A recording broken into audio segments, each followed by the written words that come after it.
It was the summer of 1860 in the village of Road, Wiltshire, a place where evenings fell gently over walled gardens and the sound of carriage wheels faded into the dark.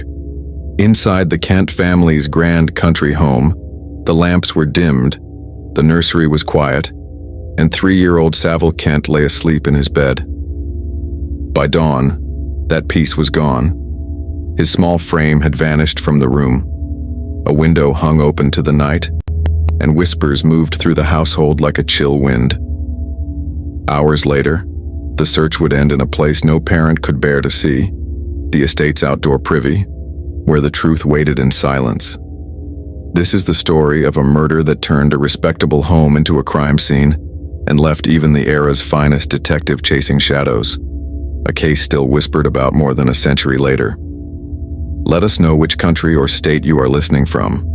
Our community reaches far beyond the walls of Wiltshire. Wiltshire in the 1860s was a land of gentle hills and hedgerows, where the railway's arrival had not yet disturbed the ancient cadence of rural life.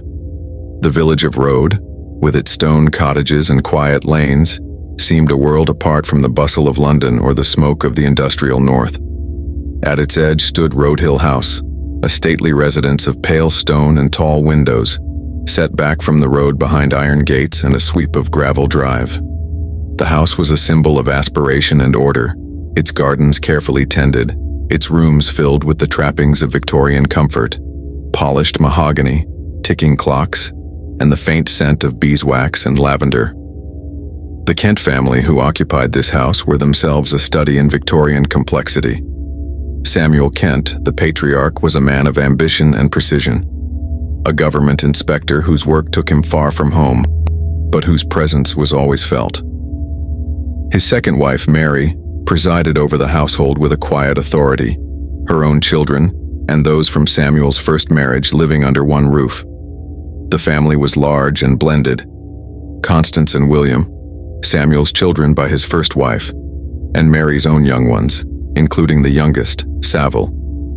The household was further populated by a retinue of servants, nursemaids, housemaids, a cook, a governess, each with their own place in the delicate hierarchy of Victorian domestic life. On the evening before the tragedy, the house settled into its familiar rhythms. The children were put to bed by the nursemaid, Elizabeth Guff, their prayers murmured in the soft glow of candlelight. Saville Kent retired to his study, the scratch of his pen and the rustle of papers the only sounds as the rest of the house grew still. Mary Kent checked on her youngest, Saville, before retiring herself, her footsteps muffled by thick carpets. The older children, Constance and William, retreated to their rooms, their thoughts their own, the day's small grievances and hopes carried with them into sleep. Outside, the countryside was wrapped in darkness, the moon casting pale shadows across the lawns. The only movement was the occasional flutter of a moth against the window pane, the only sound, the distant hoot of an owl. Within the house, the clocks marked the passing hours, their chimes echoing through empty corridors. The servants, their day's work done, slept in their attic rooms, unaware of the storm that would break before dawn. It was in the early hours, as the first light crept over the horizon, that the peace was broken. Elizabeth Goff, rising to tend to the children, discovered that Saville's cot was empty. The window beside the bed was open, the curtains stirring in the morning breeze. Panic spread quickly through the house. Saville Kent was roused from his sleep, his voice sharp with fear as he called for the servants. Mary Kent, pale and trembling, clutched her dressing gown as she searched the nursery for any sign of her son. The search began in earnest, the household fanning out across the grounds. The lawns, so recently a place of play, were scoured for footprints. The kitchen garden, the shrubbery, the stables, all were searched in growing desperation. Neighbors were summoned, their faces drawn with concern as they joined the hunt. The village constable arrived, his notebook in hand, his questions met with confusion and tears. The morning air was heavy with the scent of dew and cut grass, the hush broken only by anxious voices and the distant toll of the church bell. The searchers moved through the house and outbuildings, their footsteps echoing in the stone passages, their lanterns flickering in the dim corners. The privy, a small whitewashed building at the edge of the property, was approached with reluctance. The door creaked open, the darkness within seeming to resist the intrusion of light. There, in the stillness, the searchers found what they had most feared. The shock of the discovery rippled through the group. A collective intake of breath, a moment of stunned disbelief. The body of Saville Kent, so recently the center of the family's world, lay hidden in the darkness, his presence a silent accusation. The news spread quickly, the village abuzz with horror and speculation. The Kent family, once so secure in their respectability, now found themselves at the center of a storm.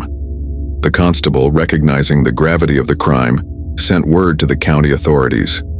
Within days, the case had drawn the attention of Scotland Yard, and with it, one of its most formidable detectives.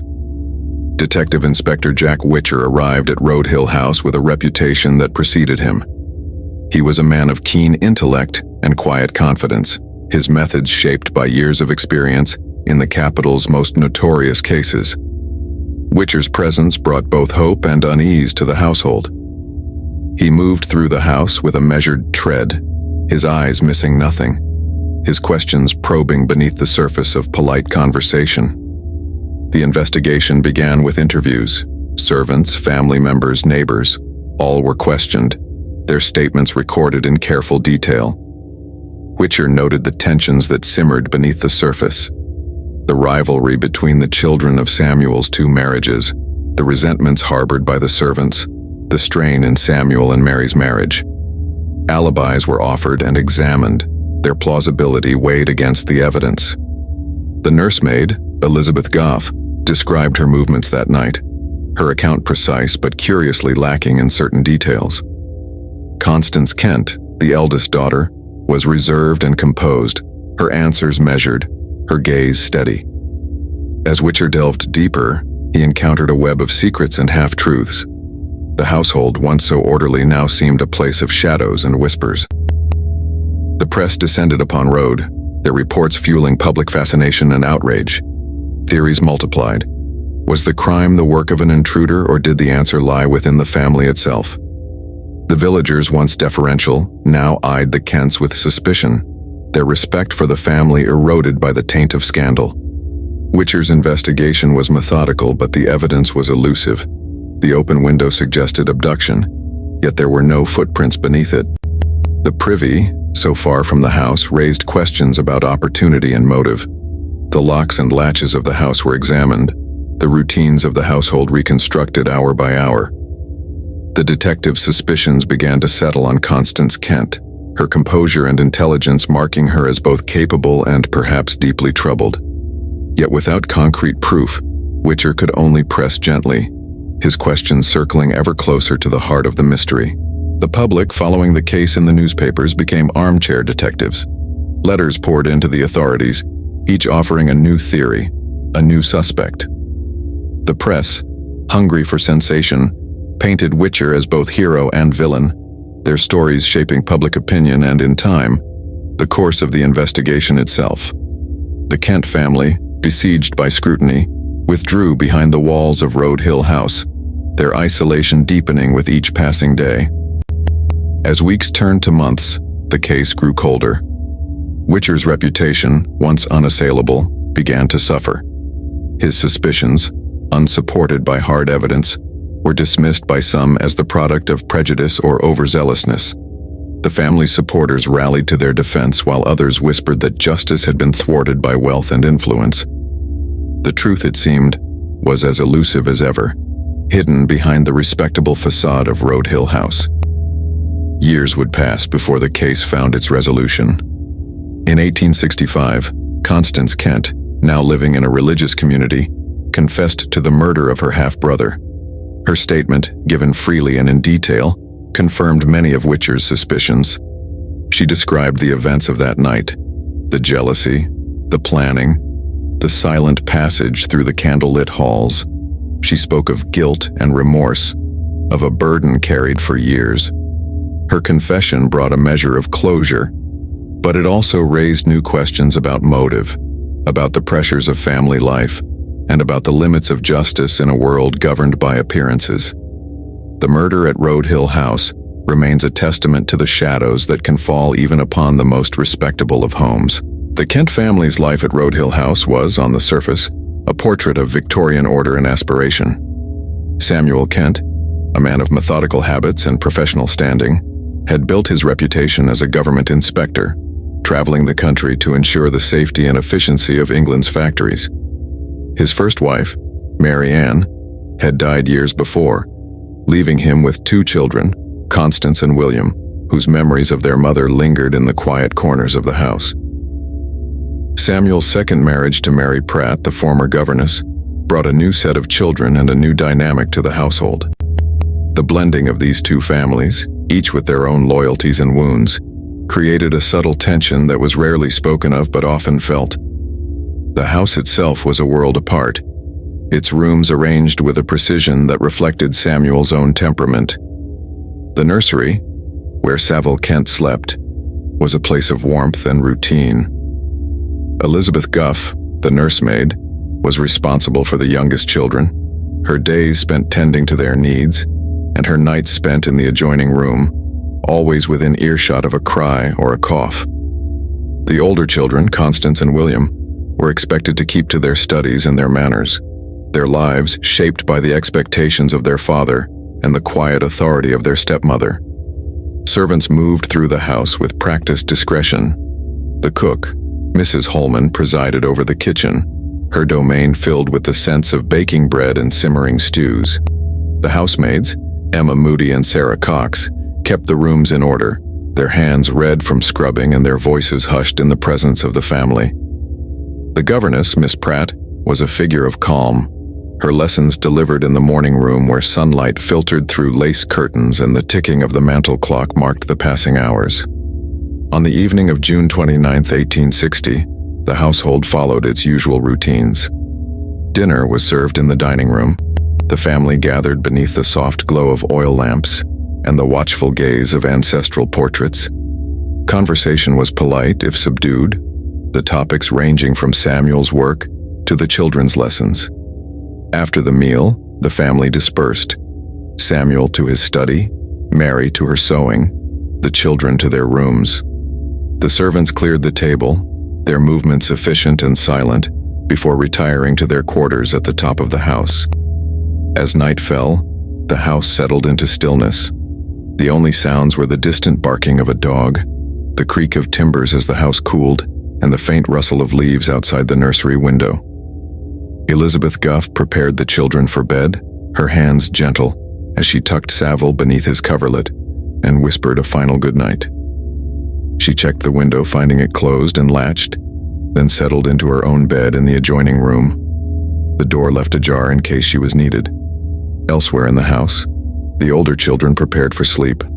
Constance, now 16, sat at her dressing table, her face reflected in the dim light of a single candle. Her thoughts were her own, shaped by the quiet resentments and disappointments that had accumulated over the years. William, a year younger, read by the light of a lamp, his mind restless with the energy of youth. Mary Kent, the stepmother, made her final rounds, checking that the doors were locked and the lamps extinguished before retiring to her own room. Samuel Kent, ever the creature of habit, spent an hour in his study, reviewing papers and making notes in his ledger. The house, so full of life during the day, now seemed to shrink around him, the silence pressing in from every side. At last he extinguished his lamp and climbed the stairs, his footsteps muffled by the thick runner. He paused outside the nursery, listening for any sound, then continued on to his own room, the door closing softly behind him. Outside the night was warm and still, the moon casting a pale glow over the gardens and the gravel drive.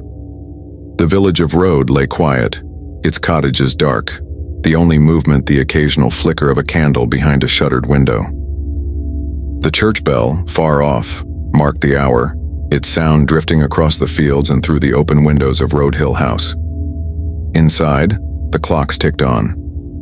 The servants slept in their attic rooms, their dreams undisturbed by the troubles of their employers. The children, each in their own beds, drifted into sleep, their breathing slow and even. In the nursery, Saville Kent lay curled beneath his blanket, his small form barely visible in the darkness. Elizabeth Goff, exhausted from the day, slept lightly, her senses attuned to any sound from the children. The hours passed in silence, the house wrapped in the deep stillness that comes only in the darkest part of the night. Yet beneath that calm, something was stirring, a presence, a purpose moving through the shadows. The window in the nursery, so carefully latched, would later be found open to the night, the curtains stirring in the faintest breeze. Somewhere in the house, a door creaked on its hinges, the sound lost in the hush of sleeping minds.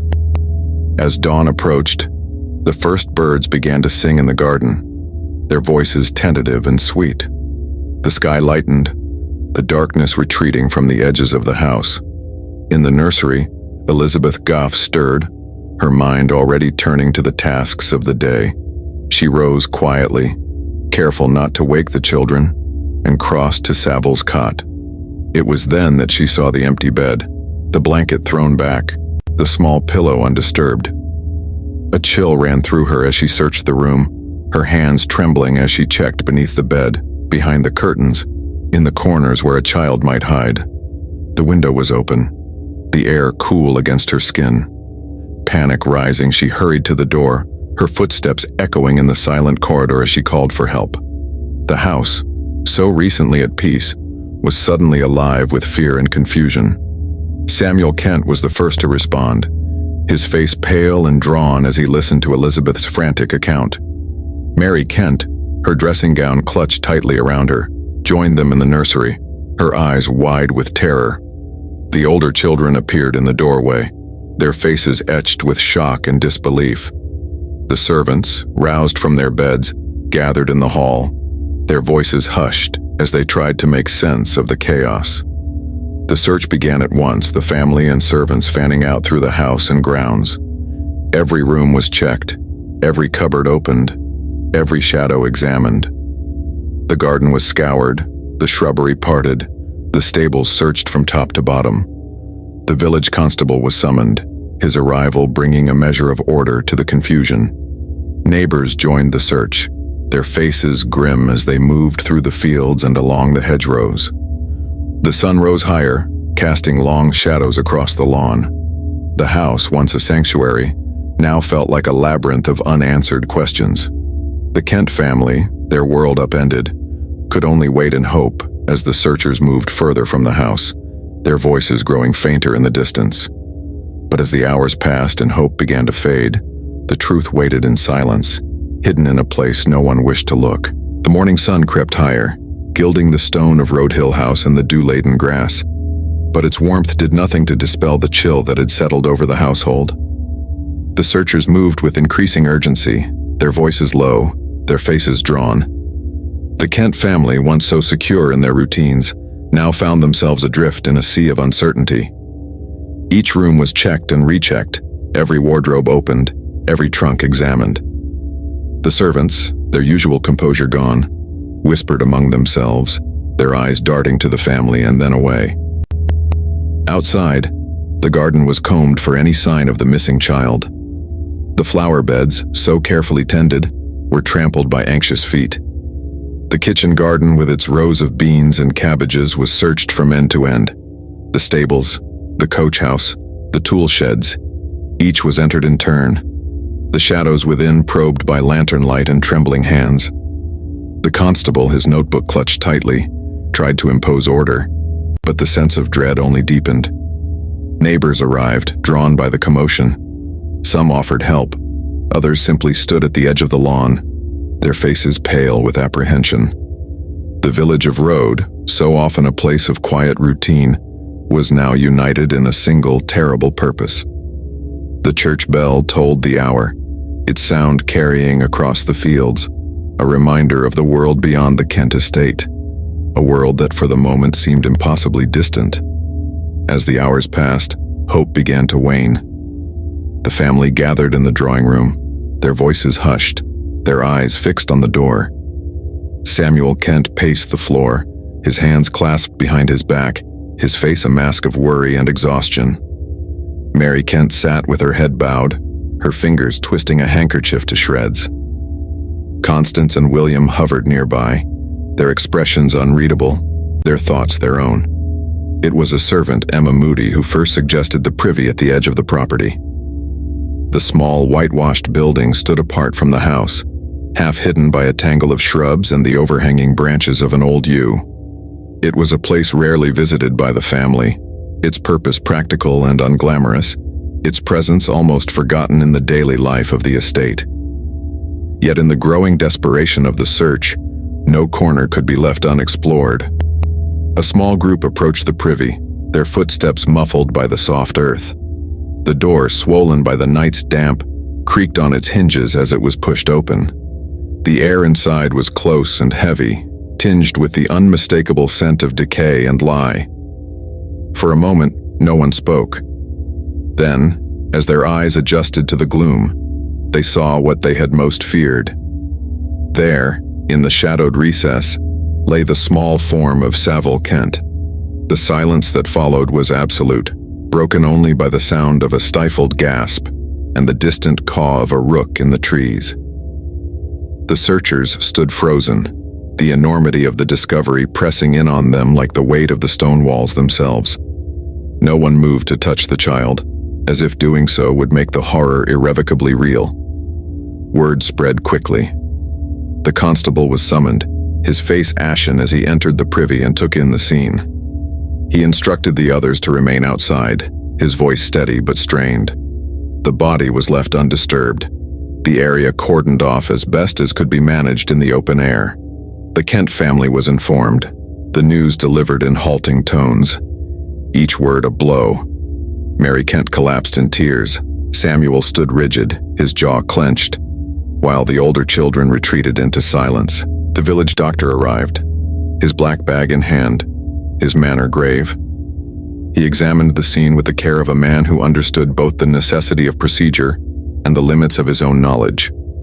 The body was removed with solemnity, wrapped in a blanket, and carried back to the house.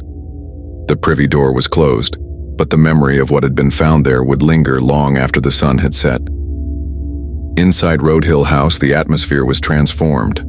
The drawing room, once a place of comfort, now felt cold and alien. The servants moved quietly, their eyes red from weeping, their hands trembling as they went about their duties. The family withdrew to their private rooms, the weight of grief and suspicion settling over them like a shroud. The constable began his inquiries, his questions gentle but insistent. Who had last seen Saville? Was the window in the nursery open when the child was put to bed? Had anyone heard a sound in the night? The answers were hesitant, incomplete. Elizabeth Goff, the nursemaid, insisted she had checked the window before retiring, that she had heard nothing unusual. Constance and William offered little, their recollections vague, their eyes averted. Samuel and Mary Kent could only repeat what they had already said, their voices growing fainter with each retelling. The servants, for their part, seemed as bewildered as the family, their loyalty to the household now tinged with fear. Outside, the village buzzed with speculation. Some whispered of a stranger seen on the road the previous evening, others of old grudges and hidden resentments within the Kent family. The press, alerted by telegraph, began to arrive, their presence a new and unsettling intrusion. Reporters lingered at the gates, their questions sharp, their notebooks ready to capture every detail, every rumor. As the day wore on, the sense of unease deepened. The house, so recently a sanctuary, now felt like a prison. The ticking of the clocks seemed louder, the shadows in the corridors longer. The servants moved in pairs, their voices hushed, their eyes darting to the windows and doors. The family, isolated by grief and suspicion, could only wait as the investigation began in earnest. The murder at Roadhill House had transformed a place of order and respectability into a scene of mystery and dread. The privy, once a forgotten outbuilding, was now the center of a storm that would sweep far beyond the boundaries of Wiltshire, drawing in the finest minds of Scotland Yard and the relentless gaze of the Victorian public. And as the sun set behind the hills, the house stood silent, its secrets locked behind stone walls and shuttered windows, waiting for the questions that would soon come. The dusk that followed the discovery at Road Hill House was heavy with a silence that seemed to press against the very walls. The Kent family, once buffered by the routines of privilege and propriety, now found themselves exposed to the cold scrutiny of both law and rumor. The constable, recognizing the gravity of the crime, sent urgent word to the county authorities. By the following day, the case had drawn the attention of Scotland Yard, and with it, the arrival of Detective Inspector Jack Wiltshire. Jack Wiltshire was a man whose reputation preceded him. In London, he was known as one of the original detectives, a new breed of investigator, methodical and unflinching, whose work was as much about reading people as it was about reading clues. He arrived at Road Hill House in the early morning, his carriage wheels crunching over the gravel, his presence at once reassuring and unsettling. He was not a man to be distracted by the grandeur of a country estate or the social standing of its inhabitants. His eyes, sharp and unblinking, took in every detail. The scuffed threshold, the muddy prints near the privy, the anxious faces that greeted him at the door. Wiltshire's first act was to walk the grounds in silence, his boots leaving faint impressions in the dew. He paused at the privy, his gaze lingering on the latch, the hinges, the earth beneath the door. He noted the distance from the house, the line of sight from the nursery window, the way the garden paths twisted through the shrubbery. Inside, he moved from room to room, his footsteps echoing in the long corridors, the flicker of his lantern casting shadows on the walls. He examined the nursery, the open window, the cot where Saville had last slept. He asked for the household's routine, the order in which doors were locked, the habits of each member of the family and staff. The interviews began in the drawing room, the air thick with the scent of extinguished candles and the faint tang of fear. Wiltshire's questions were precise, his tone measured. He asked Elizabeth Goff, the nursemaid, to recount her actions on the night of the disappearance. She described putting Saville to bed, checking the window, retiring to her own room. She insisted she had heard nothing, seen nothing, until the morning. Yet Wiltshire noted the tremor in her hands, the way her eyes flickered to the floor. He spoke with Constance Kent, the eldest daughter, whose composure was remarkable for her 16 years. She answered his questions with a calm that bordered on defiance, her gaze steady, her words carefully chosen. William, her younger brother, was more restless, his answers quick and uncertain. Samuel and Mary Kent, the parents, were exhausted, their grief mingled with a growing sense of helplessness. The servants, from the cook to the housemaids, offered little beyond confusion and distress. Wiltshire's method was to listen as much as to speak. He watched for inconsistencies, for the small details that did not fit. He asked about the locks on the doors, the keys to the house, the habits of the family at night. He inquired about the relationships between the children, the feelings of the servants, the history of the household. He noted the subtle tensions, the way Constance and William kept to themselves, the reserve with which the servants spoke of their employers, the faint but unmistakable air of rivalry between the children of Samuel's two marriages. The detective's presence unsettled the household. The servants whispered in the kitchen, their voices low and urgent. The family withdrew to their rooms, their conversations brief and guarded.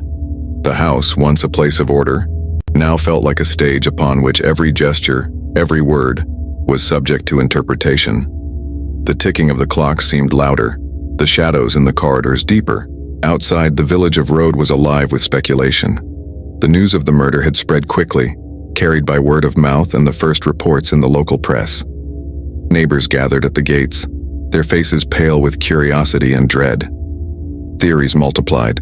Some spoke of a stranger seen on the road, others of old grudges within the Kent family. The arrival of a detective from Scotland Yard only heightened the sense of drama, the feeling that something unprecedented was unfolding behind the estate's high walls. Wiltshire, for his part, was undeterred by the swirl of rumor. He focused on the facts, the open window, the absence of footprints, the locked doors, the timeline of the night. He reconstructed the movements of each member of the household, searching for the moment when the ordinary had given way to the unthinkable. He examined the privy again, this time with the village doctor, noting the position of the body, the state of the latch, the marks on the earth. He asked about the keys, who held them, where they were kept, whether any had gone missing. The early forensic work was painstaking, if limited by the standards of the day. The doctor recorded his observations, the constable took statements, and Wiltshire made careful notes in his own hand. The evidence was thin, the clues ambiguous.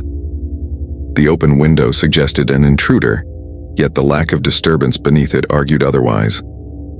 The privy, so far from the house, raised questions about opportunity and motive. The locks and latches of the house were examined, the routines of the household reconstructed hour by hour.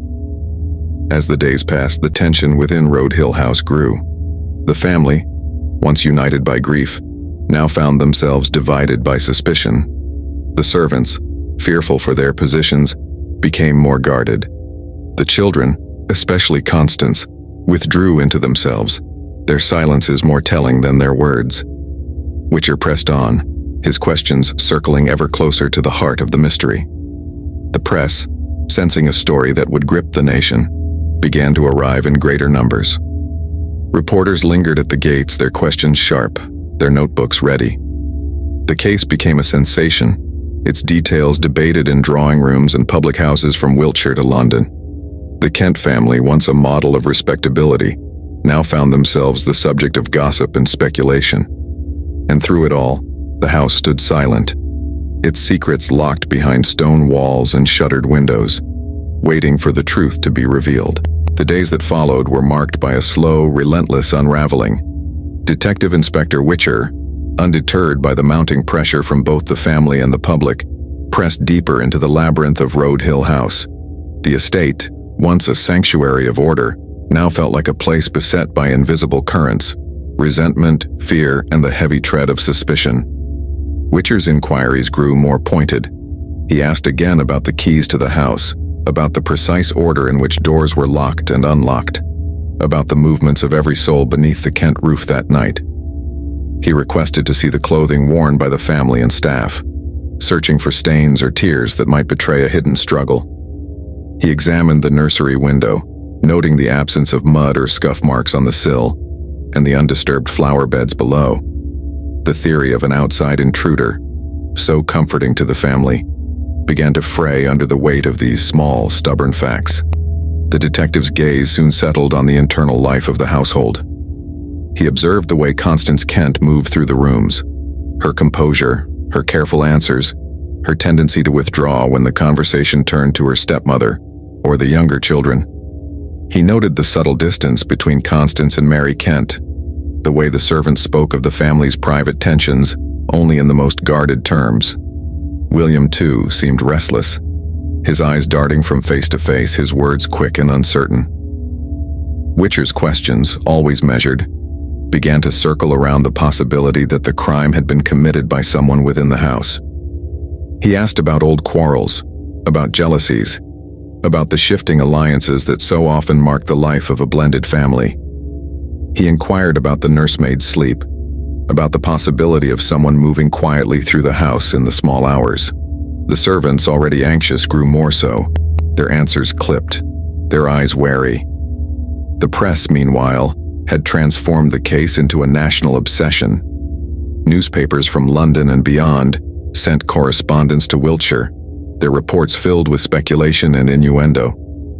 The Kent family's private grief became public property, their every movement scrutinized, their every word dissected. Theories multiplied. Some insisted the crime was the work of a madman, others that it was a crime of passion, still others that it was the result of some ancient family curse. The name of Constance Kent began to appear in print, her youth and composure making her both a figure of sympathy and of suspicion.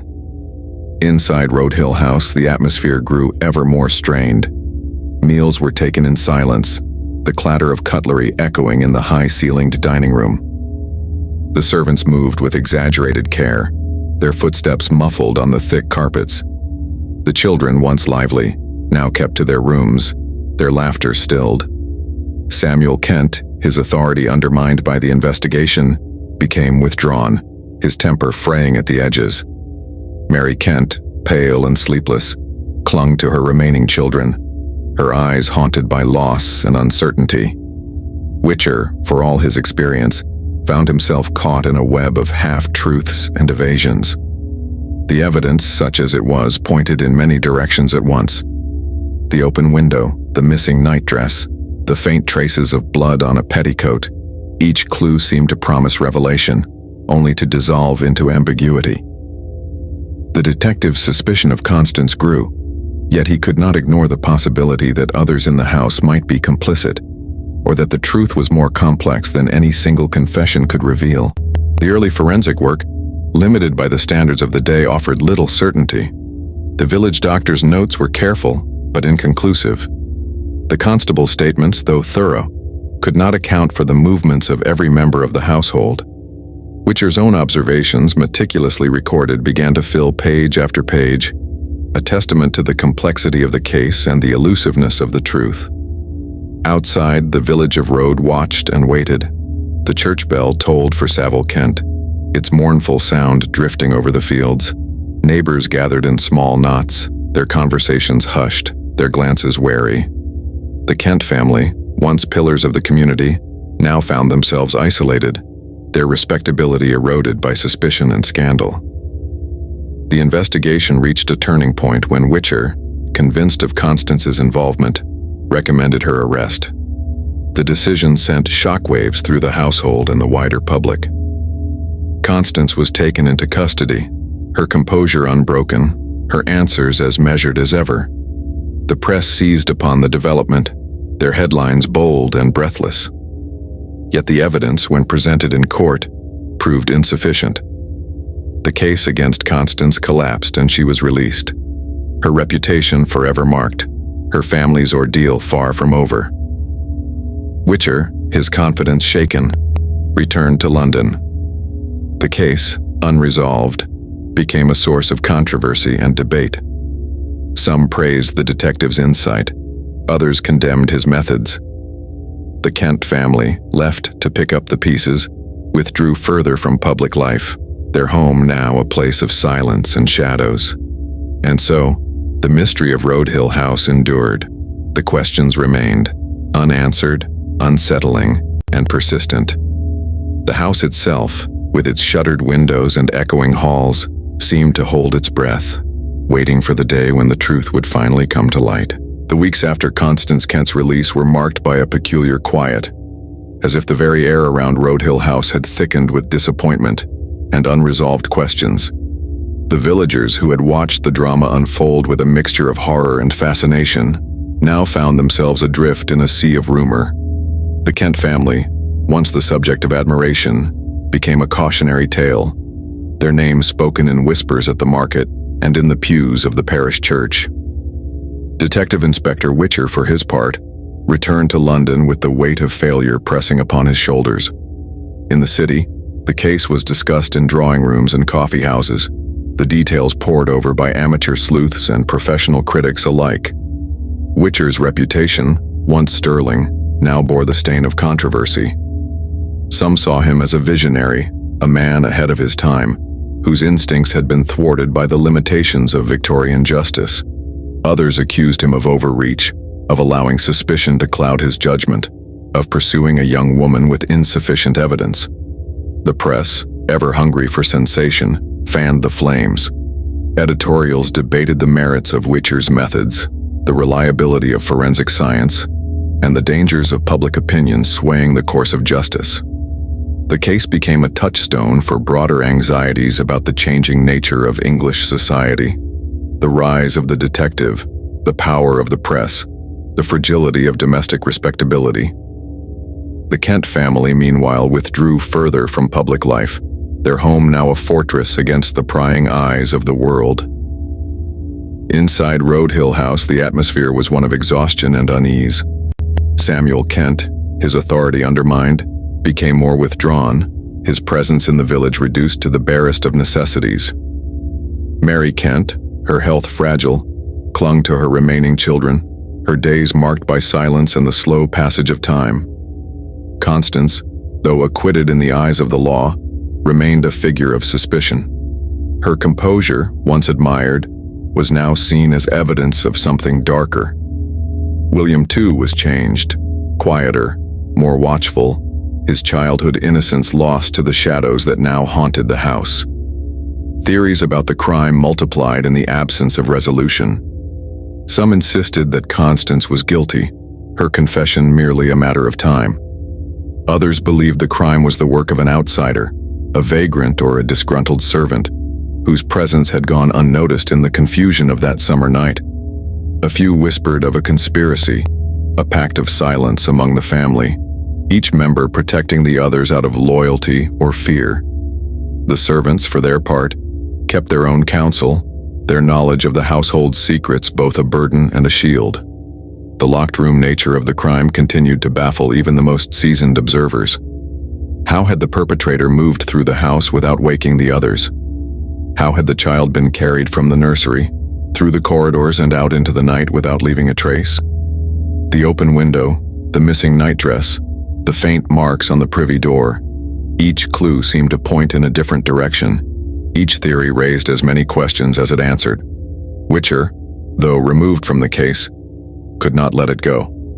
In the privacy of his study, he reviewed his notes, replaying the interviews, the evidence, the subtle cues that had led him to suspect Constance.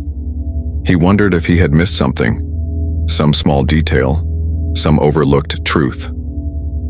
The case became a private torment, a reminder of the limits of reason in the face of human complexity.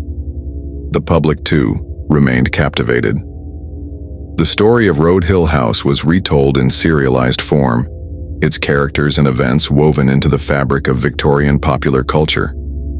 The figure of the detective, once a novelty, became a fixture in the public imagination, a symbol of both hope and unease, a reminder that even the most respectable homes could harbor secrets. As the years passed, the Kent family faded from view.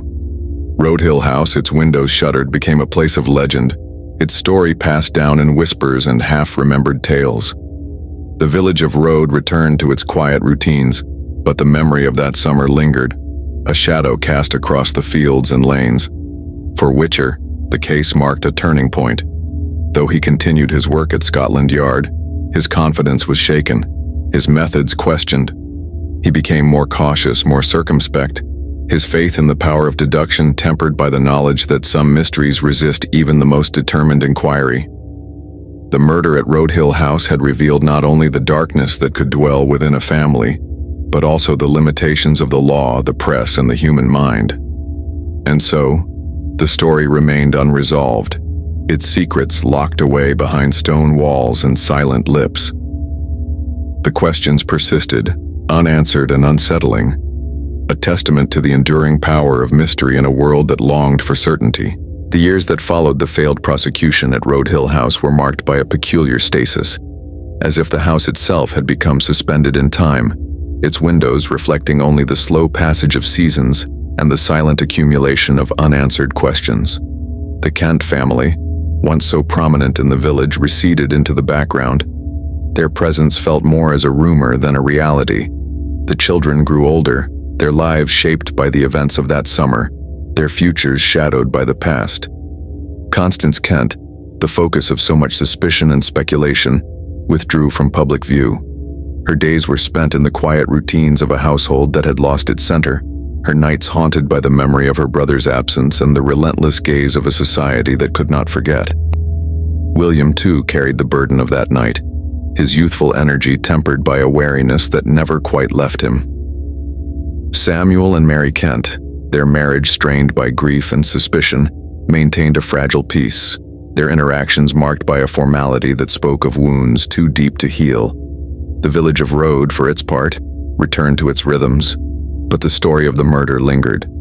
It was told in whispers at the market, in the pauses between hymns at church, in the cautious glances exchanged by neighbors who wondered what secrets might lie behind the closed doors of their own homes.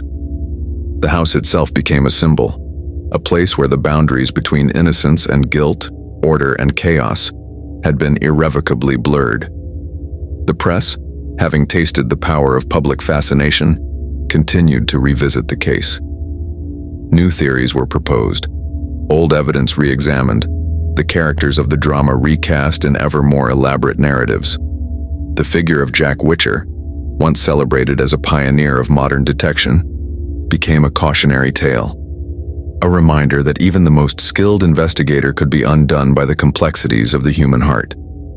His methods, once admired, were now debated in the pages of newspapers and the halls of Parliament.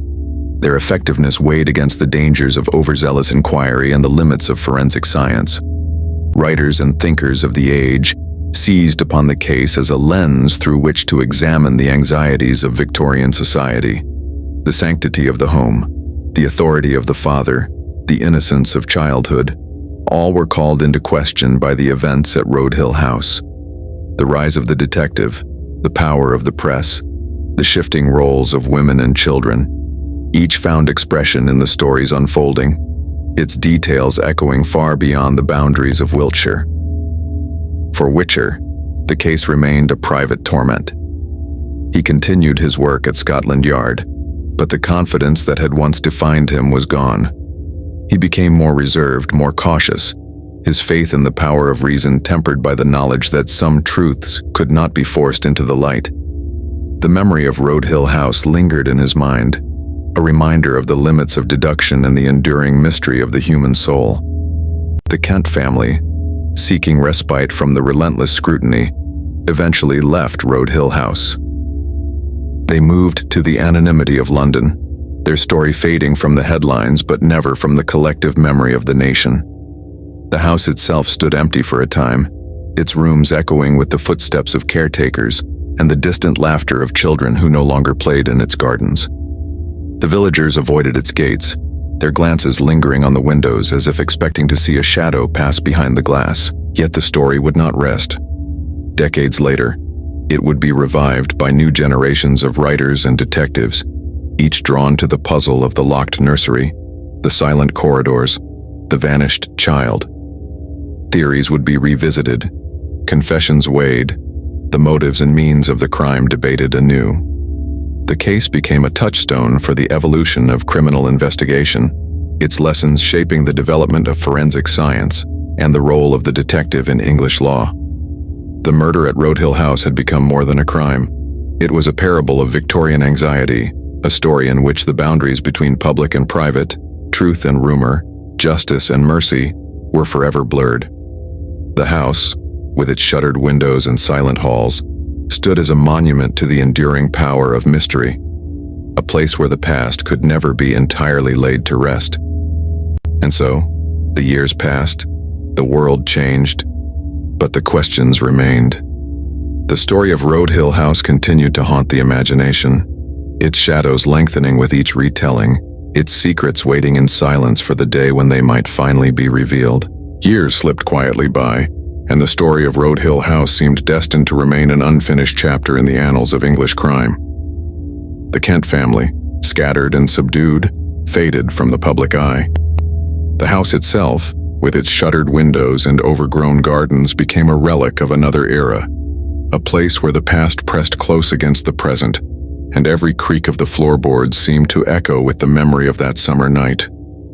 Yet the shadows that had gathered over Road Hill House were not so easily dispelled. In 1865, 5 years after the murder, a letter arrived at the office of a clergyman in Brighton. Its author was Constance Kent, now living under a new name in a religious community. The words were careful, deliberate, and heavy with the weight of years. She wished, she wrote, to confess to the murder of her half-brother Saville. The authorities moved with a mixture of relief and disbelief. Constance was brought to London, where she gave her account in the presence of magistrates and clergy. She described, in a voice that was steady but sorrowful, how she had risen in the night, taken the keys, and slipped through the silent corridors of Road Hill House. She spoke of jealousy and resentment, of a sense of injustice that had grown in the shadow of her father's second marriage. She recalled lifting Saville from his cot, carrying him through the hush of the house and out into the darkness beyond the nursery window. Her confession was detailed, but it left as many questions as it answered. She claimed to have acted alone, but some doubted whether such a crime could have been committed without help. The matter of the keys, the silence of the house, the absence of any witness, all these details continued to trouble those who had followed the case from the beginning. Some believed that Constance's confession was an act of self-sacrifice, a way to shield another, or to bring peace to a family forever marked by tragedy.